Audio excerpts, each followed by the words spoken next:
निष्ठुरी त हुँदो रहेछ नि मानिसको धरतीमा कसैलाई काखा र पाखा पार्ने गर्दो रहेछ यहाँ गाउँका साथीभाइ नेपाली भूमिमा गर्दैछन् नोकरी कतारको भूमिमा आउनु पर्यो नि खोजी खोजी रोजगारी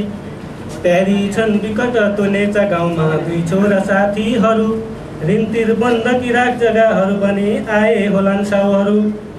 अकेली प्राण पियारीलाई उनले दिए होलान् धम्किनी रोई रोई कराई उनीले अब त मलाई नै सम्झिने मम्मी के भो भनेर सोध्छन् होला छोराहरू उनलाई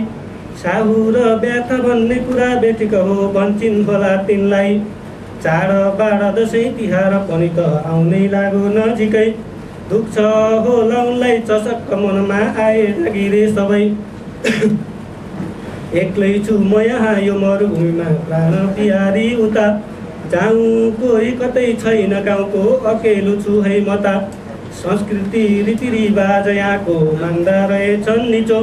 वीरपाखा अनि पहिरो सर आत्मा रहेछ हो विदेशमा पैसा र नोटको बिरुवा छ भन्ने सबै हल्लाले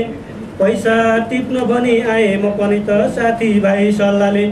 हाम्रो जिन्दगी नै धुलो र धुवाको घाम बर्सने ठाउँ भो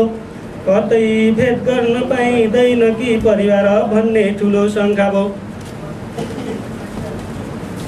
साग सिस्नु र कोले ठुलो थियो आउनु पर्यो नि यहाँ